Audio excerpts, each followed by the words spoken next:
विनती करती हूँ महारानी, मुझे बता दीजिए मेरा पुत्र कहाँ है, उसे मुझसे मत छीनिए। ये क्या कह रही है तू? मुझे कैसे ज्ञात होगा कि गरुड़ कहाँ है?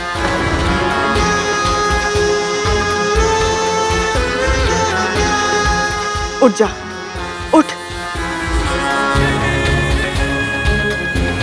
अब बता क्या हुआ है? चारों ओर देख लिया, कोना कोना छान लिया, किंतु गरुड़ कहीं नहीं है। यहीं कहीं गया होगा, आ जाएगा वो। कहीं भी हो, मेरी पुकार सुनते ही क्षण भर में लौट आता है वो, किंतु आज उसे पुकारते पुकारते मेरा कंठ बैठ गया, मेरा पुत्र नहीं आया। मुझे डर लग रहा है महारानी, कहीं वो किसी ऐसे स्थान पर तो नहीं चला गया जहाँ उसे अपनी माँ की पुकार सुनाई ना दे रही हो। ऐसा कौन सा स्थान हो सकता है?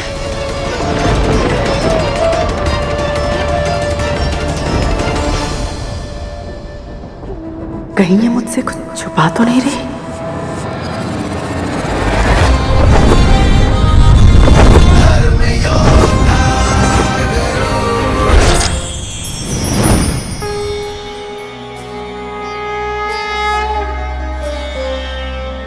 आपके दर्शन करके मैं धन्य हुआ। मेरा प्रणाम स्वीकार कीजिए चंद्रदेव। तुम असंभव को संभव बनाना चाहते हो गरुड़, किंतु जिस कारण से तुमने इतनी कठिन यात्रा करने की ठानी है वो अत्यंत पवित्र है, इसलिए मैं तुम्हें आशीर्वाद देता हूँ। विजय भव। धन्यवाद चंद्रदेव।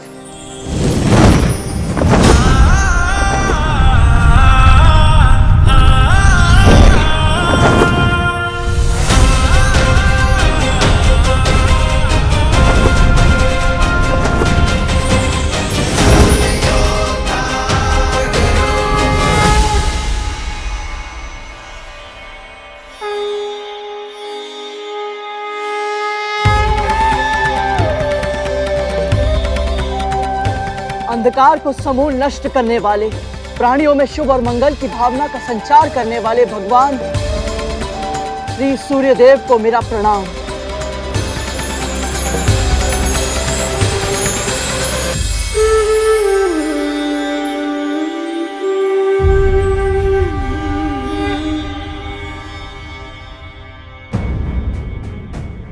ये तो गरुड़ है, मेरा छोटा भाई।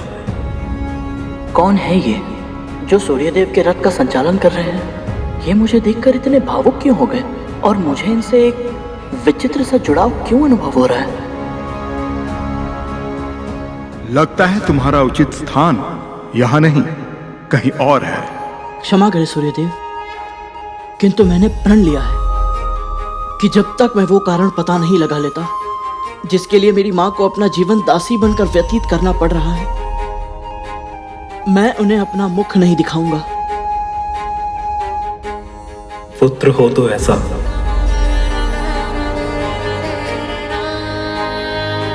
तुम्हारी भावना, इच्छा शक्ति, शारीरिक बल अद्भुत है गरुड़, और मेरा आशीर्वाद सदैव तुम्हारे साथ है। विजयी भव।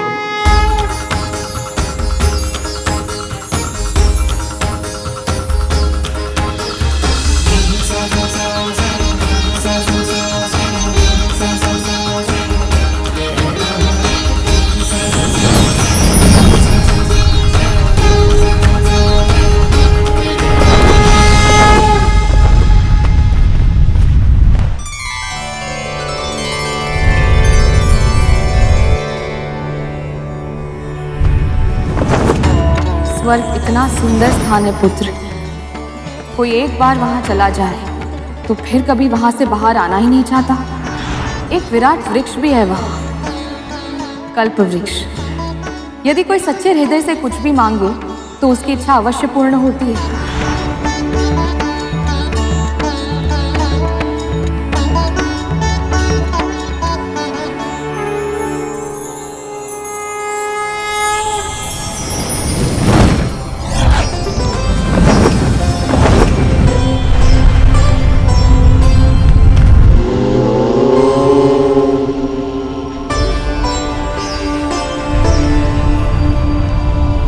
भूलोक के ऊपर तीसरा लोक है महरलोक। श्वेत धवल हिम से ढके जाने कितने ही विशाल पर्वत हैं वहाँ, जिनकी घाटियों और कंदराओं में अनेक ऋषि मुनि और योगी सैकड़ों वर्षों से गहन तपस्या में मग्न है।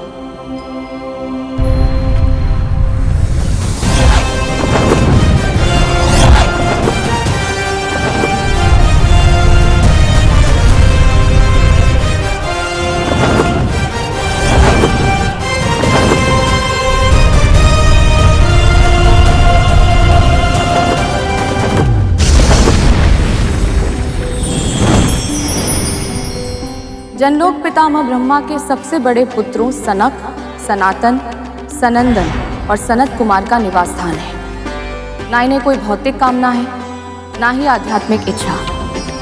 ये चारों भाई एक साथ उदासीन भाव से संपूर्ण ब्रह्मांड में विचरण करते हैं। केवल दो ही लक्ष्य हैं इनके, भगवान विष्णु की भक्ति और ज्ञान का दान। आप सभी कुमारों को मेरा सादर प्रणाम। वैकुंठ में बिना अनुमति के प्रवेश करना असंभव है। तुम्हें द्वार पर ही रोक दिया जाएगा। पांचों इंद्रियों पर नियंत्रण खो बैठोगे तुम और पृथ्वी पर वापस फेंक दिए जाओगे। और नीचे गिरते समय तुम्हारा वेग इतना अधिक होगा कि तुम संभल नहीं पाओगे। तुम मारे जाओगे गरुड़। लौट जाओ, लौट जाओ। तेरे पुत्र पर तेरा नियंत्रण नहीं है और तू मेरे पुत्रों पर आरोप लगा रही है। मेरा वो आशय नहीं है महारानी। मैंने तो बस राजकुमारों को ये बात करते हुए सुना था कि गरुड़ के सामने उनके मुख से सत्य निकलने वाला था। सही सही बता, क्या शब्द सुने थे तूने? संकट को तो आप दोनों ने भी आमंत्रित कर लिया था। यदि तक्षक भैया और कालिया भैया समय पर आपको नहीं रोकते तो आप तो गरुड़ के सामने सारा सच उगल देते। अल्पबुद्धि। गरुड़ को हमारी शर्त के बारे में नहीं पता था, इसलिए मेरा मन कहता है वो कहाँ हो सकता है ये जानने के लिए हमें आपके पुत्रों से बात करनी ही होगी। अगर अपना भला चाहती है तो प्रार्थना कर कि गरुड़ को कुछ ना पता चला हो, वो किसी सामान्य कार्य से गया हो और शीघ्र ही लौट आए। कहाँ है तू गरुड़? मेरे मन में ऐसे विचित्र प्रश्न क्यों उठ रहे हैं कि कहीं तेरे प्राण संकट में तो नहीं? तुम मारे जाओगे गरुड़। अपना कर्म करते समय यदि भाग्य मुझे मृत्यु की ओर ढकेल दे, वैसे मृत्यु भी मुझे सहर्ष स्वीकार है ऋषिवर। और वैसे भी यदि मैं अपनी मां को दास्ता की बेड़ियों से मुक्त नहीं करा पाया तो मेरे जीवन का क्या ही लाभ। तुम्हारी मां की भक्ति अद्भुत है गरुड़। हम तुम्हें आशीर्वाद देते हैं गरुड़। विजयी भव, विजयी भव।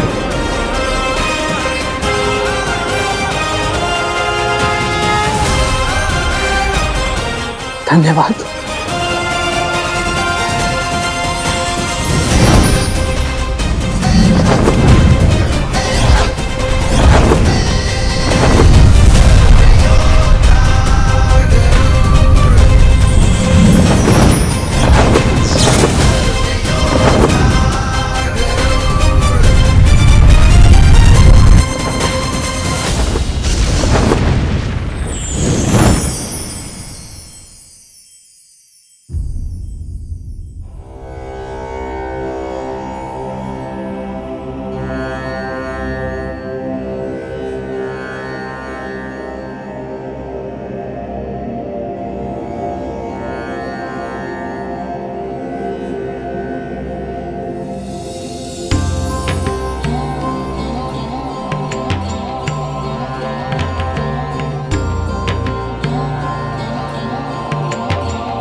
ये सुनहरी आभा तुझे तेरे पिता से ही मिली है। उनके बारे में और बताइए ना। परम पिता ब्रह्मा के मानस पुत्र हुए महर्षि मरीचि और उनके पुत्र हुए तेरे पिता ऋषि गणों में श्रेष्ठ प्रजापति कश्यप। उन्होंने अपने कुल के विस्तार के लिए देव, दानव, पशु, पक्षी, वृक्ष, कीट आदि की रचना की। समस्त संसार में जो कुछ भी चेतन है, जो एक, दो या अनेक पैरों पर चलता, तैरता या उड़ता है, उन सब का अस्तित्व तेरे पिता की तप शक्ति से ही संभव हुआ है। वो सदा परम ब्रह्म में रहते हैं, इसलिए उन्हें सत्यलोक में एक विशेष स्थान प्राप्त हुआ है। पिताजी,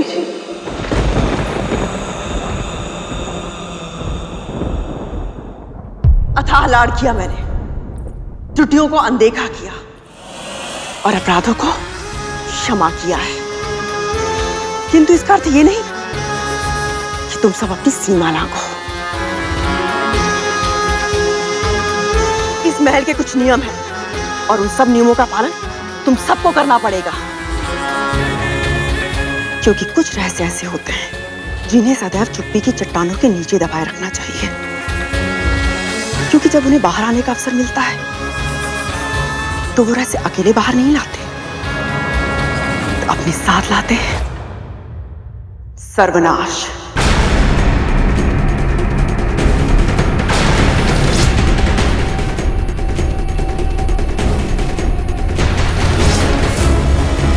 आपके पुत्रों को बड़ी से बड़ी चट्टानों के नीचे रेंग कर अपने शिकार को दबोचने का अभ्यास है मां। उन चट्टानों को पलटना हमारा स्वभाव नहीं है, ये आप जानती हैं। तक्षक भैया सत्य कह रहे हैं मां, हमने कोई नियम नहीं तोड़ा है और ना ही कोई रहस्य उजागर किया है। अवश्य इस दासी ने आपके कान भरे हैं हमारे विरुद्ध। केवल इतना बता दीजिए राजकुमार कि आज जब आप सब खेल रहे थे तो वहां क्या हुआ था?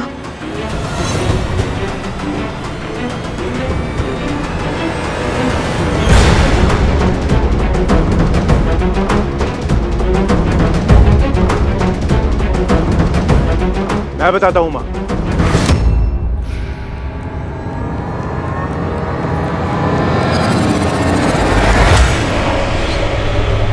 वो दासी पुत्र हमसे मित्रता करने का प्रयास कर रहा था मां।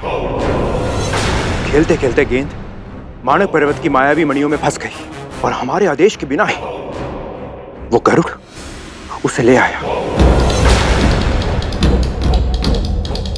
और कहने लगा कि उसे हम बड़े भाइयों की सेवा करनी है, परंतु हमने उसकी चाटुकारिता पे ध्यान नहीं दिया मां।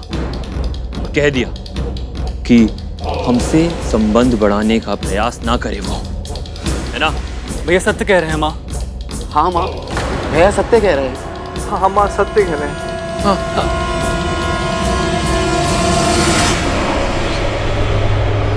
ठीक से स्मरण करो, इसके अतिरिक्त कोई और बात तो नहीं हुई थी ना? नहीं मां, नहीं मां, नहीं मां, नहीं। सुन लिया?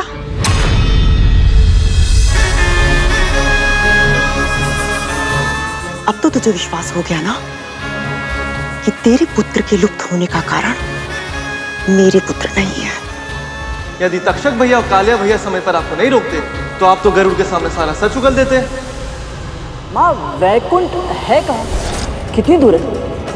और वहाँ कैसे जा सकते हैं माँ? मैंने सुना था राजकुमार गरुड़ को कोई सत्य बताने वाले थे। सत्य क्या था? क्या उसका संबंध वैकुंठ से है? पुत्र गरुड़, ये क्या कर रहे हो? अपने उद्देश्य को भूलकर तुम यहाँ क्यों रुक गए? एक बार किसी कार्य को करने का निश्चय कर लो तो फिर मन को भटकने नहीं देना चाहिए। जाओ और अपने लक्ष्य को पूरा करो।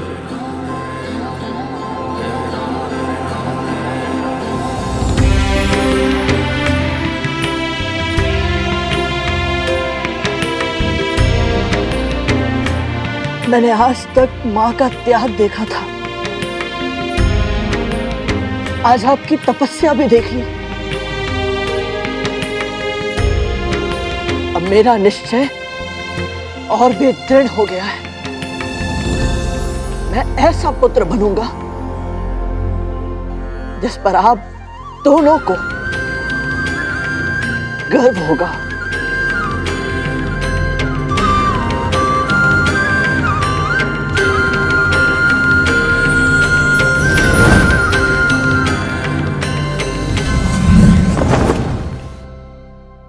मौन मत रहो तक तू धूमल, सत्य बताओ। माँ, वो वहाँ बड़े भैया की बात चली थी तो हमारे मुख से शेषनाग भैया का नाम निकलने वाला था माँ, पर नहीं निकला। पर गरुड़ को कुछ भी पता नहीं चला था। हाँ, और फिर यहाँ वापस आकर इसी कक्ष में इसी झूले पे बैठ के तक्षक भैया ने हमें चेतावनी दी थी कि फिर कभी गरुड़ के सामने शेष भैया का नाम ना ले। शेषनाग भैया की चर्चा गरुड़ के सामने फिर से कभी नहीं होनी चाहिए। मूर्ख हो तुम सब। इस महल के ऊपर बैठकर उसने सब कुछ सुन लिया और तुम लोगों को अंदेशा तक नहीं हुआ।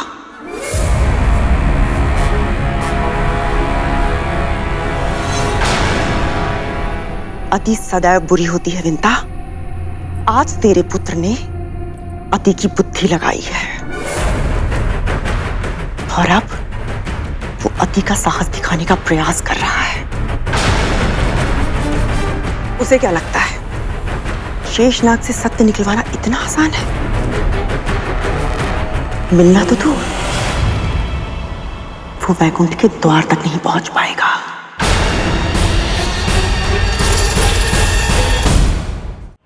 सूर्य का ताप उसके पंख जला देगा। अंतरिक्ष की शीत उसकी धमनियों में चल रहे रक्त को जमाकर हिम में बदल देगी। अनंत ब्रह्मांड की यात्रा का संघर्ष उसके तन को ही नहीं, उसकी आत्मा को भी थका देगा और वो शीघ्र ही टूटकर इस पृथ्वी पर आ गिरेगा। इतने वर्षों तक तूने अपने पुत्र के जन्म लेने की प्रतीक्षा की है, किंतु अब उसकी मृत्यु की प्रतीक्षा कर।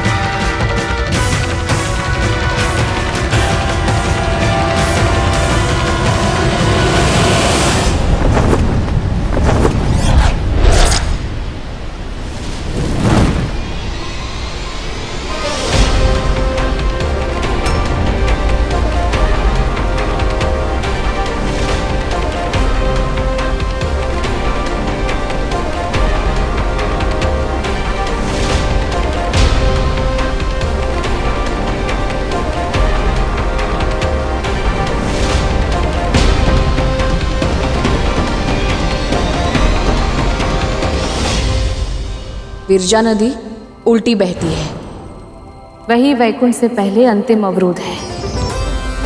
सामान्य प्राणी उस विराट नदी को पार नहीं कर सकते।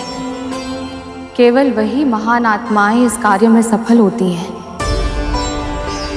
जिन पर भगवान विष्णु का आशीर्वाद होता है। और यदि कोई उनकी इच्छा के विरुद्ध वैकुंठ पहुंचने का प्रयास करता है तो विरजा नदी उसे स्वयं में समाहित कर उसके प्राण हर लेती है। परिणाम चाहे जो भी हो, किंतु मैं अपने प्रश्नों के उत्तर लिए बिना नहीं जाऊंगा। मां की स्वतंत्रता मेरे प्राणों से अधिक मूल्यवान है।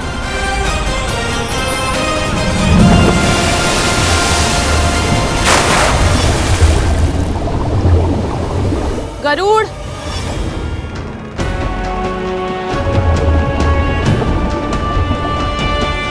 गरुड़, गरुड़ मुझे छोड़कर नहीं जा सकता। मेरा पुत्र तो मेरे मन की बात बिना कहे ही जान जाता है, तो वो मुझे छोड़कर कैसे जा सकता है? गरुड़, पुत्र कहाँ है तू?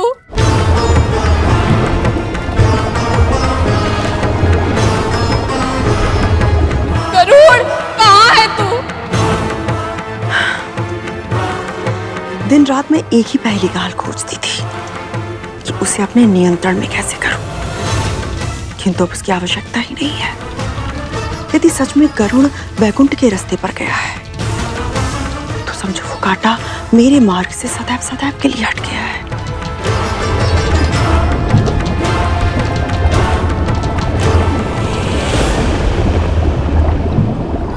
क्या मेरे मन की पीड़ा का आभास नहीं हो रहा है तुझे पुत्र? तू जहां भी है लौट कर आजा गरुड़। तेरे बिना मेरा जीवन व्यर्थ है। अपनी माँ की पीड़ा का आभास क्यों नहीं हो रहा है तुझे? क्या मेरी पुकार तेरे हृदय तक नहीं पहुंच रही है गरुड़?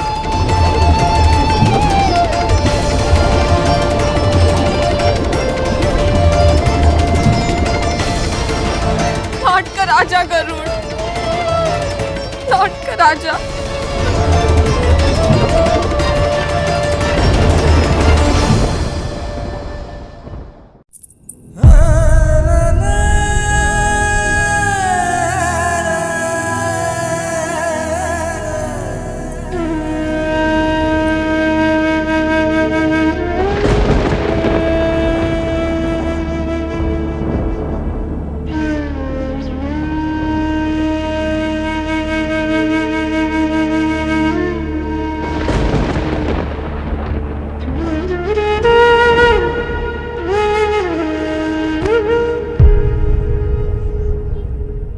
आप तो दया निधान है प्रभु, संकट में अपनी भक्त का साथ मत छोड़िए। मैं अपने पुत्र के बिना जीवित नहीं रह सकती। श्री विष्णु, मेरे गरुड़ की रक्षा कीजिए, मेरे पुत्र की रक्षा कीजिए, रक्षा कीजिए मेरे पुत्र की। ओम विष्णुवे नमः, ओम विष्णुवे नमः, ओम विष्णुवे नमः, ओम विष्णुवे नमः, ओम विष्णुवे नमः, ओम विष्णुवे नमः, ओम विष्णुवे नमः, ओम विष्णुवे नमः, ओम विष्णुवे नमः, ओम विष्णुवे नमः। प्राण का मूल तत्व भी श्री विष्णु है और जीवन की प्रेरणा भी। दुखों का हरण करने वाले, संकटों का नाश करने वाले मेरे प्रभु अपने भक्तों की एक पुकार पर दौड़े चले आते हैं। जो उनकी आराधना करते हैं, भगवान विष्णु सदैव प्रत्येक परिस्थिति में उनकी रक्षा अवश्य करते हैं। ओम विष्णुवे नमः, ओम विष्णुवे नमः, ओम विष्णुवे नमः, ओम विष्णुवे नमः, ओम विष्णुवे नमः, ओम विष्णुवे नमः, ओम विष्णुवे नमः, ओम विष्णुवे नमः, ओम विष्णुवे नमः, ओम विष्णुवे नमः।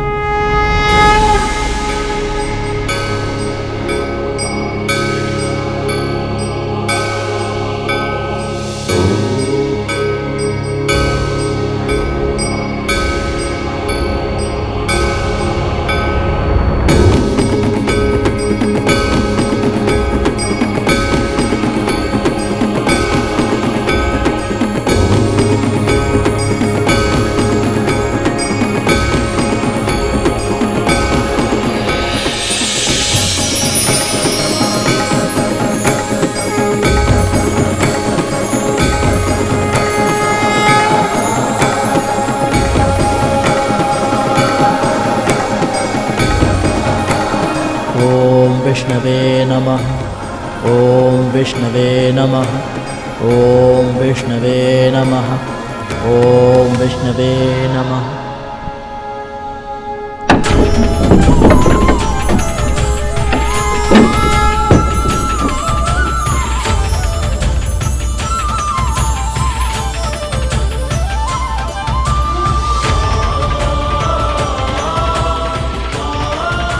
ओम विष्णवे नमः, ओम विष्णवे नमः, ओम विष्णवे नमः, ओम विष्णवे नमः, ओम विष्णवे नमः, ओम विष्णवे नमः, ओम विष्णवे नमः, ओम विष्णवे नमः, ओम विष्णवे नमः, ओम विष्णवे नमः, ओम विष्णवे नमः, ओम विष्णुवे नमः, ओम विष्णुवे नमः, ओम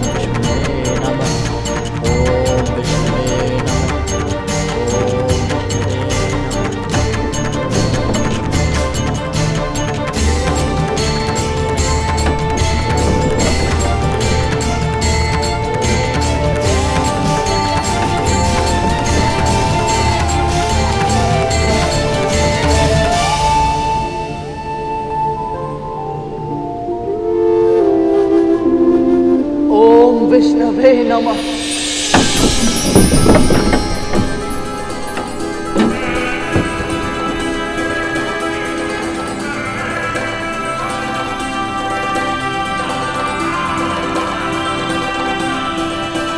ओम विष्णुवे नमः। 7 लोगों की यात्रा पूर्ण करके यहाँ आया, अपने उद्देश्य को पूरा किए बिना वापस नहीं जा सकता। मैं अपने लक्ष्य में सफलता अवश्य प्राप्त करूंगा ताकि अपने प्रण की लाज रख सकूं।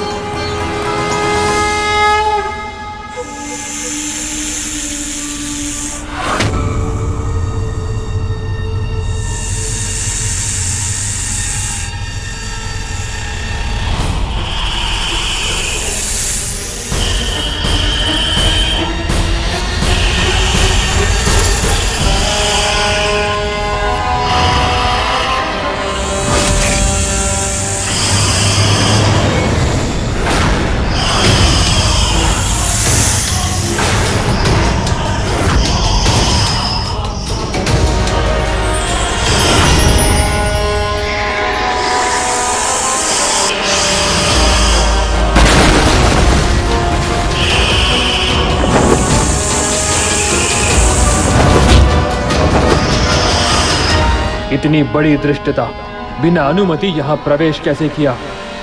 जब तक मैं अपना प्रण पूर्ण नहीं कर लेता मैं पीछे नहीं हटूंगा।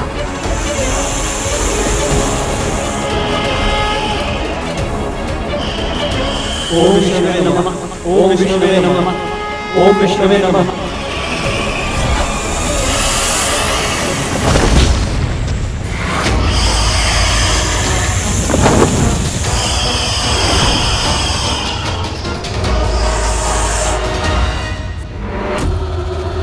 तू कितना भी प्रयास कर ले कद्रू, नियति से जीतना संभव नहीं है। होनी तो होकर ही रहती है।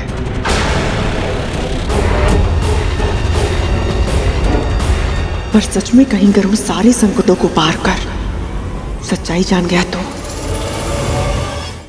मैं महर्षि कश्यप की पत्नी विद्या समस्त जग के पालन श्री विष्णु का आह्वान करती हूँ। यदि मैंने आपकी आराधना सच्चे हृदय से की है, यदि आपकी भक्ति का तनिक भी पुण्य मैंने अर्जित किया है, यदि कभी भी मन से, वचन से या कर्म से परोपकार किया है, तो आज मुझे उसका फल दीजिए प्रभु। मेरे पुत्र की रक्षा कीजिए, मेरे गरुड़ की रक्षा कीजिए।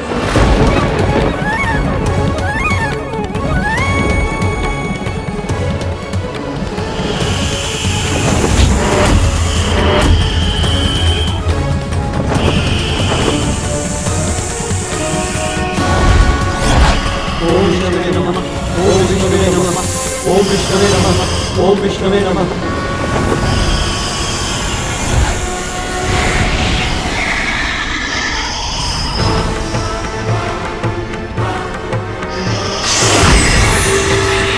उसकी सहायता कीजिए प्रभु, मेरे पुत्र की रक्षा कीजिए।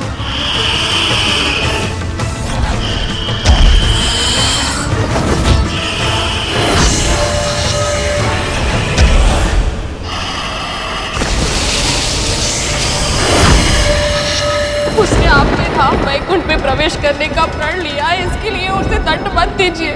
अपनी भक्त की पुकार सुनिए श्री विष्णु, उसकी रक्षा कीजिए।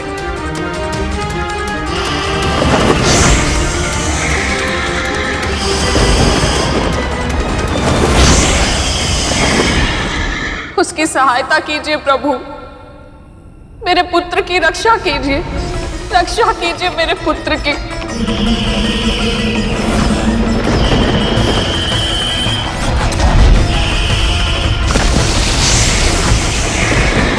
श्री विष्णवे नमः, श्री विष्णवे नमः, श्री विष्णवे नमः, श्री विष्णवे नमः, श्री विष्णवे नमः, श्री विष्णवे नमः, श्री विष्णवे नमः, श्री विष्णवे नमः, श्री विष्णवे नमः, श्री विष्णवे नमः, श्री विष्णवे नमः, श्री विष्णवे नमः, श्री विष्णवे नमः, श्री विष्णवे नमः।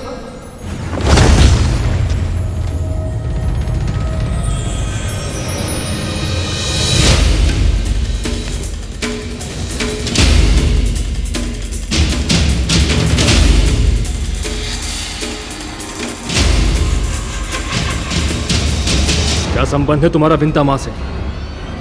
ब्रह्मपुत्र कश्यप और दक्ष प्रजापति के पुत्र माँ विंता का पुत्र हूं मैं, गरुड़।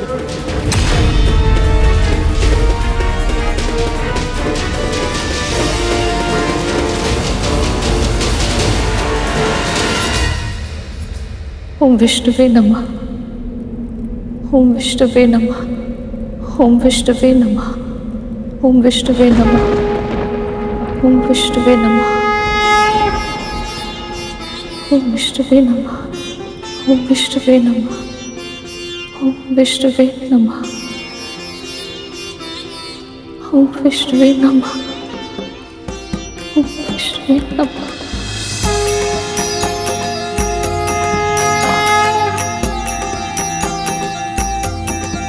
मेरी पुकार सुन ली आपने। आपका कोटि कोटि धन्यवाद प्रभु। आपकी सदाएं जय। मैं कुछ भोग लेकर आती हूँ।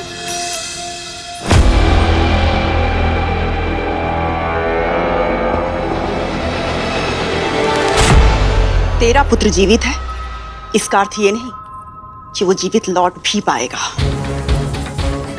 दीदी, महारानी, ऐसा मत कहिए। आपको जो दंड देना है आप मुझे दीजिए। अपने क्रोध का पात्र मेरे पुत्र को मत बनाइए।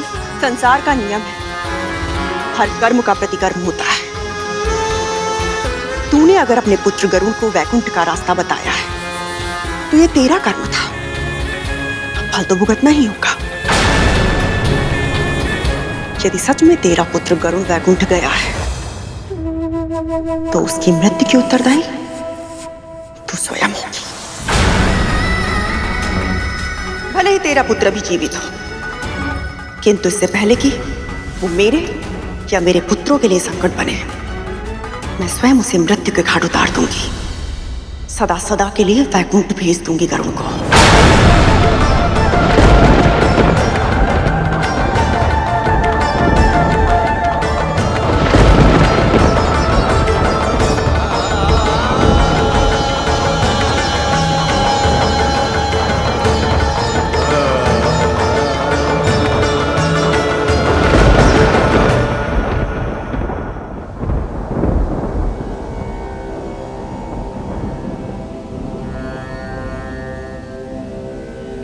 माँ ने वैकुंठ के विषय में जितना मुझे बताया था, ये स्थान तो उससे भी अधिक विशेष है।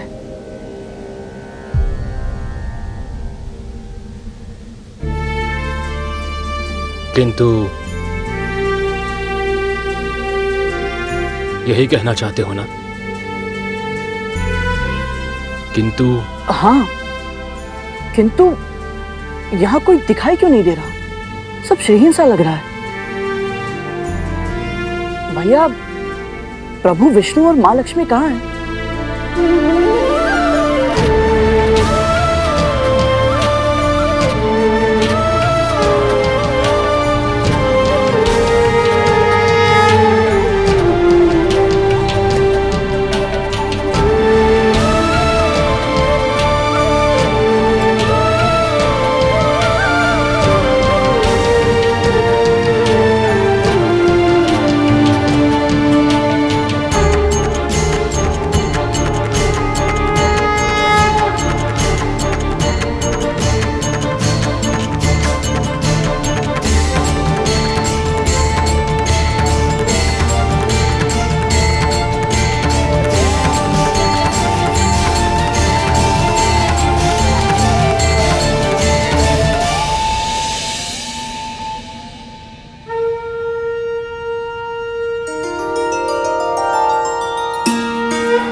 पुत्र के वियोग में कहीं इसने अपना मानसिक संतुलन तो नहीं खो दिया?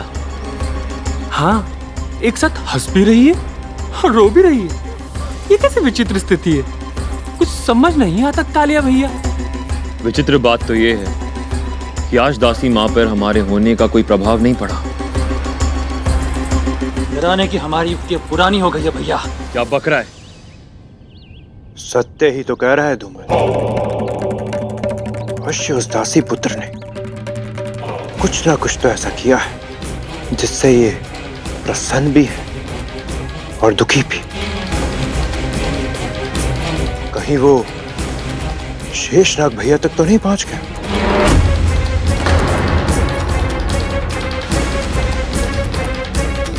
यह असंभव है भैया, और अगर ऐसा हो भी जाता है तो आपको क्यों लगता है कि हमारा सगा बड़ा भाई हम नागों को छोड़ के एक पक्षी का पक्ष लेगा?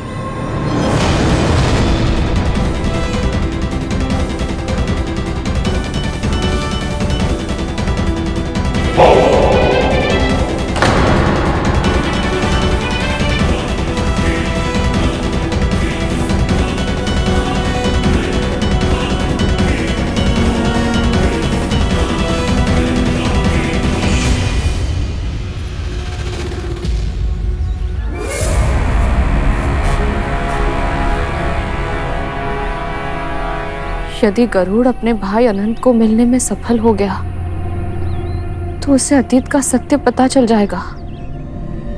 जो प्रश्न उसके सुख चैन पर कुंडली मारकर बैठे हैं उनके उत्तर मिल गए तो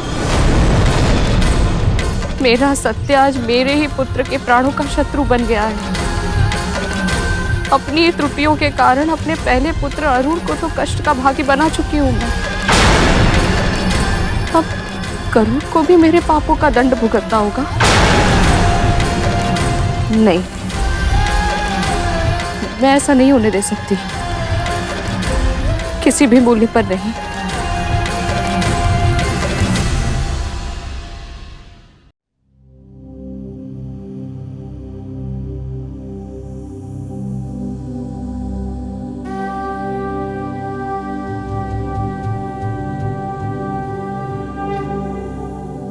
तुम्हारे भीतर छोटी माँ के गुण हैं।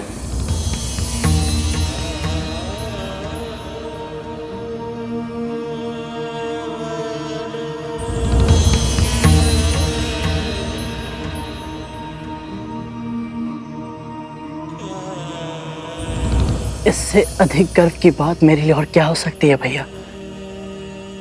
माँ ने जब मुझे आशीर्वाद दिया था कि मैं प्रभु विष्णु के चरणों की सेवा में अपना संपूर्ण जीवन समर्पित कर दूं, तो उस समय मुझे इसका महत्व समझ ही नहीं आया था। किंतु आज परमात्मा के साक्षात दर्शन करने के बाद मुझे यह आभास हुआ कि मां ने मुझे जो आशीर्वाद दिया था उसके पीछे मेरे लिए इतने बड़े सुख की कामना छिपी थी।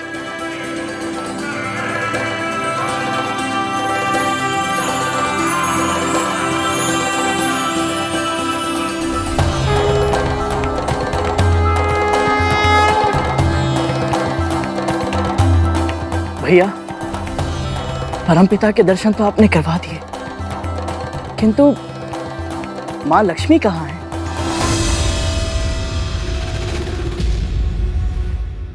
माँ लक्ष्मी और प्रभु का वियोग हो गया है, और इसी कारण दुखी होकर प्रभु गहन ध्यान में चले गए हैं।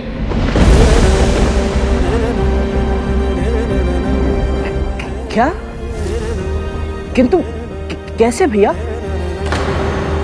और आपने माँ लक्ष्मी को रोका क्यों नहीं? आप तो यहीं रहते हैं ना। और भैया आप यहाँ क्यों रहते हैं? अपने भाइयों के साथ, बड़ी माँ के साथ क्यों नहीं रहते? और वहां आपका नाम लेना वर्जित क्यों है भैया?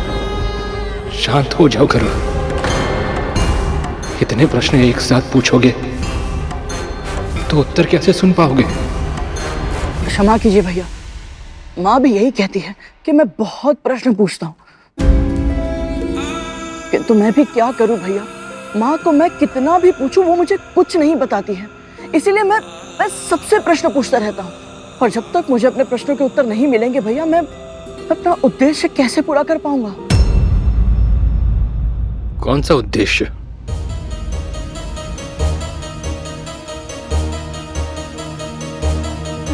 मेरे जीवन का एकमात्र उद्देश्य है अपनी माँ को आपकी माँ की दास्ता से मुक्त कराना। और इसीलिए मुझे जानना है भैया कि माँ बड़ी माँ की दासी बनी कैसे? भैया आप तो सबसे बड़े हैं, मेरी अपेक्षा केवल आपसे है भैया। क्या आप भी मुझे सत्य नहीं बताएंगे? जटिल प्रश्नों के उत्तर सरल नहीं होते गरुड़। जिस सत्य को तुम जानने का प्रयास कर रहे हो उसे समझ पाने के लिए तुम्हें और भी बहुत कुछ जानना होगा। उनके अतीत का संसार जानना होगा तुम्हें, उनकी परिस्थितियों को अनुभव करना होगा, तब समझ पाओगे तुम कि उन दोनों ने वो मार्ग क्यों चुना जिस पर चलकर वो आज इस स्थिति तक पहुंची हैं। ये कहानी बहुत लंबी है गरुड़। मेरा संपूर्ण जीवन भी इस पहेली को सुलझाने में क्यों ना लग जाए, मैं वो मूल्य चुकाने के लिए भी तैयार हूं।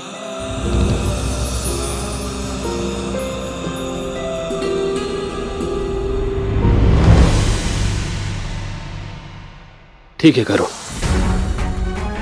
मैं प्रारंभ से आरंभ करता हूं। पहले ब्रह्मांड ऐसा नहीं था जैसा आज है, केवल शून्य था, केवल ओम का नाद था चारों ओर।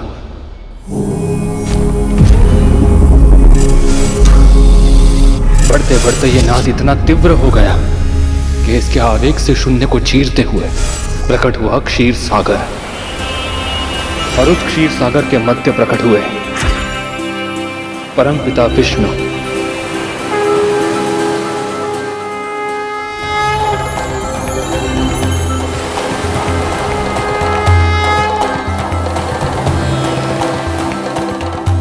फिर प्रभु विष्णु की नाभि से एक कमल के ऊपर ब्रह्मा जी की उत्पत्ति हुई।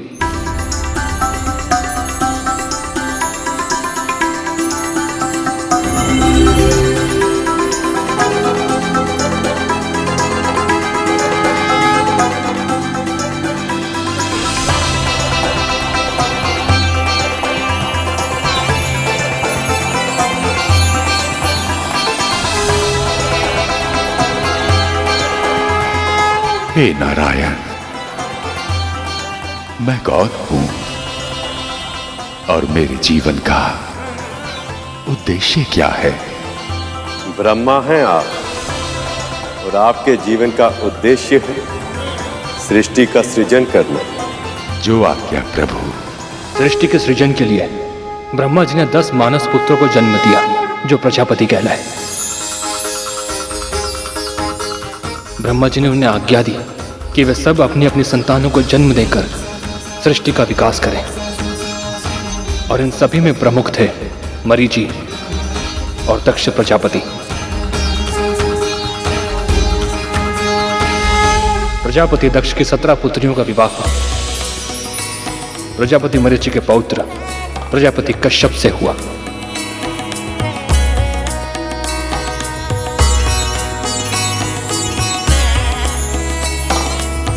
इनमें अदिति से देवताओं का और दिति से दानवों का जन्म हुआ। किंतु भैया, एक पिता की इतनी अलग अलग प्रकार की संतानें, ये कैसे संभव है? प्रजापति दक्ष ने सृष्टि के सृजन और संतुलन के लिए नियम बनाए। उन्होंने प्रत्येक जीव की प्रकृति, प्रवृत्ति और आकृति को अलग अलग गुण दिए। इन गुणों के आपसी समागम से अलग अलग जातियों का जन्म हुआ। पिता एक थे, परंतु माताओं के गुण, मनोभाव और स्वभाव अलग अलग थे, जिस कारण उनकी संतानें भी अलग अलग प्रकृति, प्रवृत्ति और आकृति की हुई।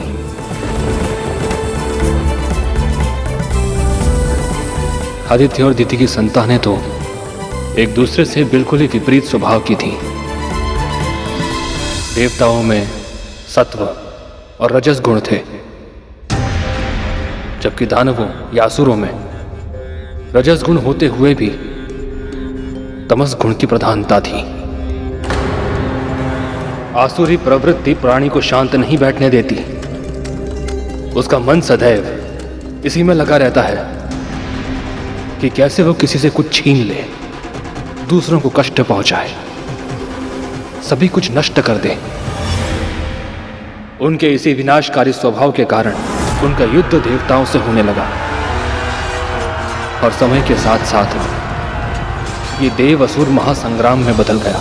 असुर केवल अपनी शक्तियों का फुहड़ प्रदर्शन करना जानते थे, जबकि देवता देवराज इंद्र के नेतृत्व में संगठित थे और कौशल के साथ दैवीय शस्त्रों से युद्ध करते थे। असुर बार बार हारने लगे।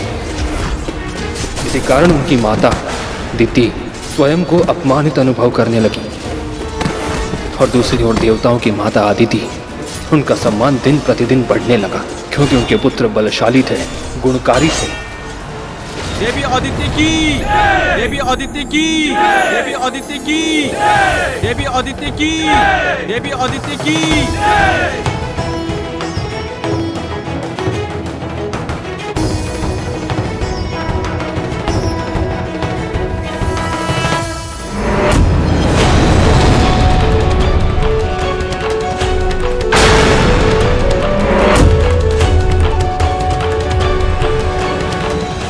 बीच में रोकने के लिए क्षमा चाहता हूं भैया, किंतु देवों और असुरों के बीच की शत्रुता का, उनके महासंग्राम का मेरी मां की दासता से क्या संबंध है? संबंध है गरुड़, गहरा संबंध है।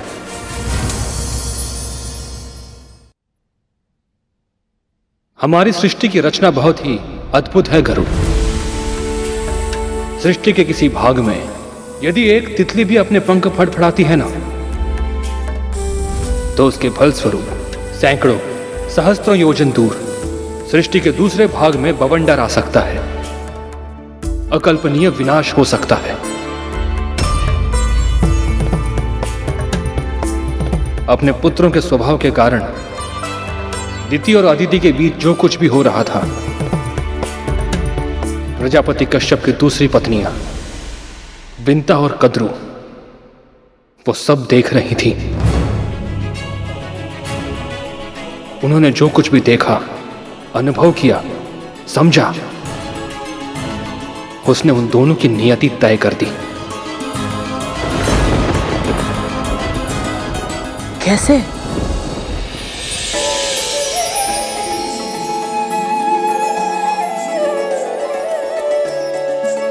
आज जीत के दिखाओ तो मानू। अभी दौड़ समाप्त नहीं हुई दीदी।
कैसे जीत जाती हो तुम विंता?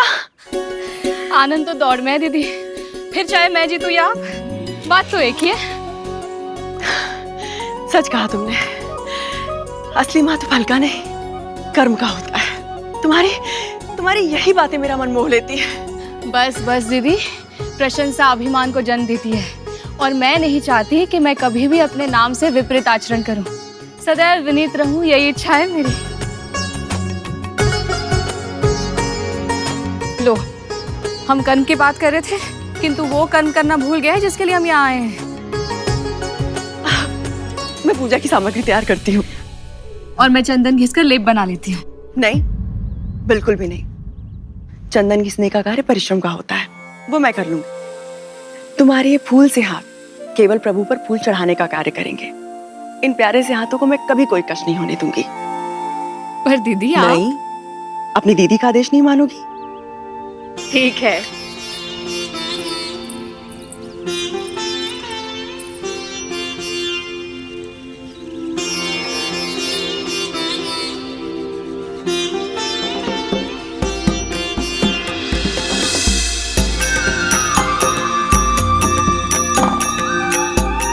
इन दोनों बहनों का आपसी संबंध समझना हो तो उस झरने की कल्पना करो जिसमें जल के स्थान पर बहता था एक दूसरे के लिए असीमित अथाह स्नेह, शब्दों में जिसकी व्याख्या करना असंभव है। ऐसा था इनका प्रेम, अद्भुत, अतुलनीय।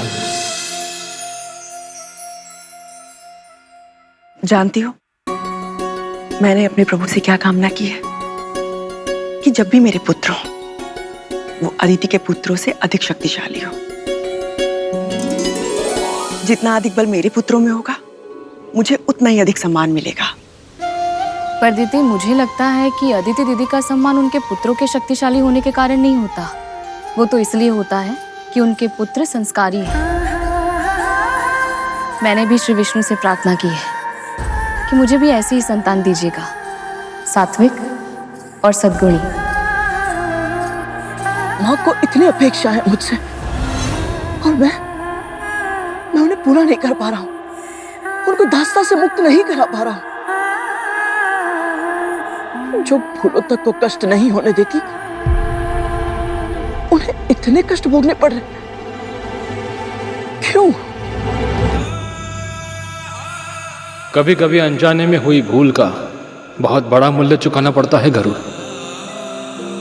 विंता माँ के साथ भी कुछ ऐसा ही हुआ था।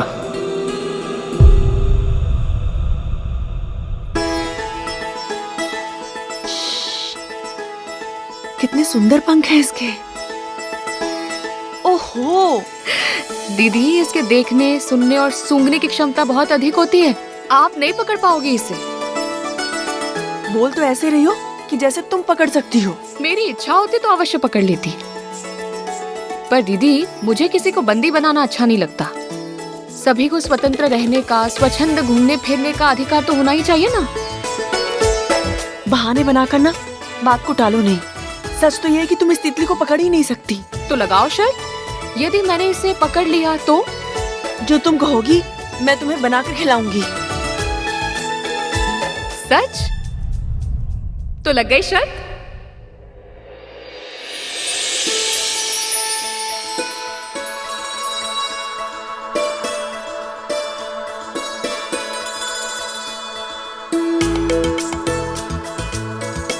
एक ही स्थान पे खड़े होकर उसे देखती रहोगी और उसे पकड़ने का प्रयास भी करोगी। वो श्वेत पुष्प देख रही हो? उस पर उसके बैठने की प्रतीक्षा कर रही हूँ। तुम्हें कैसे पता कि वो उस पे बैठेगी या नहीं? यदि नहीं बैठी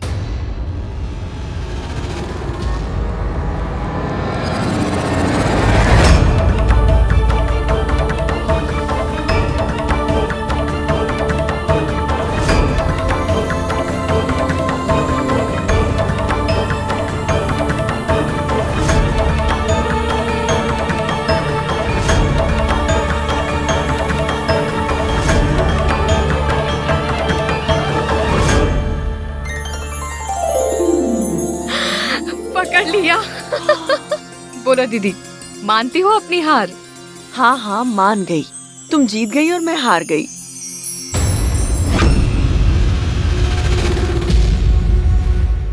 इसका पंख टूट गया क्या? क्षमा करना तितली, तुम्हारी वेदना का पता ही नहीं चला। अनजाने में बहुत बड़ा अपराध हो गया मुझसे।